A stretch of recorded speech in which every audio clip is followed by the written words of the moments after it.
So, if you're familiar with the show, you know that our next topic is a regular segment on Beyond the Headset, highlights, lowlights. It's one that's been very popular. Um, Basically, what we do, each one of us give a highlight and give a lowlight, a good moment, a bad moment from this past week in sports. Nate, let's start with you. What's your highlight from the past week? Brant, my highlight has to be Army and Navy both being undefeated.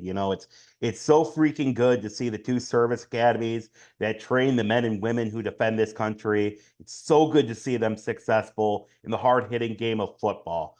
Army is currently ranked 23rd, Navy 24th. Navy has 12th ranked Notre Dame this weekend. Once again, shout out Dylan Kearns. Sorry, Dylan, but I'm pulling hardcore for Navy against your Fighting Irish. If you ask me, Nate, I think that game might have been good enough for game day. Navy being undefeated, Notre Dame being as highly ranked as they are. I mean, I know they're going to be at Army Navy later in the year. Maybe it has something to do with not having clearance from the Naval Academy, but man, that would have been electric game day at Army or at Navy versus Notre Dame this week. My highlight this week is Ricky Purcell. If you don't know the story of Ricky Purcell, he is a wide receiver for the San Francisco 49ers, rookie this year. Trigger warning for those who might not like hearing some of this. Back on August 31st, he was shot in the chest. The bullet actually went out of his back. So it was a very traumatic injury. He didn't know if he was going to survive. That was one of his questions to the paramedics is, am I going to live? And now, just a few short months later, not even 2 months later, he comes back, plays in a game for San Francisco, and records 3 catches for 21 yards. That is an inspirational comeback story. That's my highlight for the week. Nate, let's turn into the lowlights. What do you got?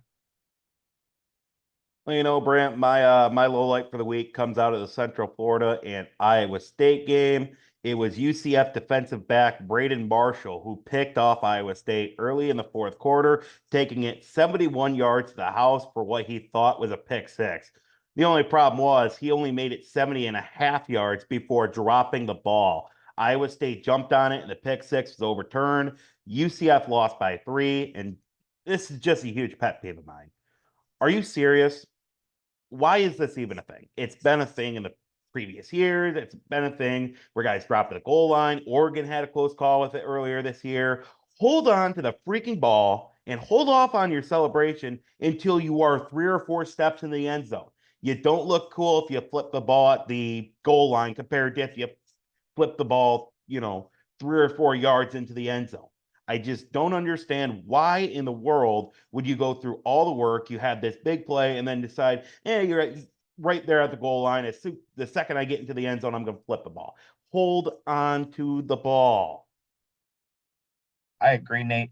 Anytime that something like that happens, that is certainly a low light. It is a stupid decision and very costly one at that. My low light for the week is one of the biggest games of the week, one of the biggest games of the year. Texas hosting Georgia. There's a interception returned all the way down inside the red zone for Texas. There's a penalty flag. It's pass interference against Texas. It was a very questionable call. It's not to me the questionable call that's the low light.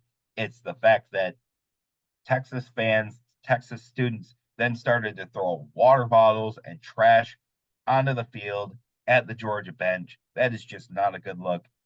Look, it's one thing going back to the field storming thing. It's one thing to put danger players in danger by something like a field storm where you're not meaning to run into anybody. It's just there's a lot of chaos. But when you are directly putting players into danger by throwing things at them, throwing things on the field, not only the players, but the referees, the staff, there's a lot of people on the sidelines of these football games, especially ones as big as this one. So to have something like that is just not a good look for Texas. They got fined, I believe, $250,000 for it from the SEC for that incident. And to me, what might even be a bigger low light is the fact that the call got overturned. After discussion, they decided that it wasn't pass interference. So now you just set a precedent, even though I'm sure the overturned call had nothing to do with the fans throwing trash on the field. You just set a precedent to the entire nation with all eyes of the nation on this game that, if you throw a fit, you could get a call overturned. Might not always happen, but well, drunk college students, it might be worth a shot. So you just set that precedence that there's a chance that could happen. At least that's the way that the nation might perceive it. To me, that's just not a good situation at all for anyone involved. Not for the fans, not for the students, not for the referees.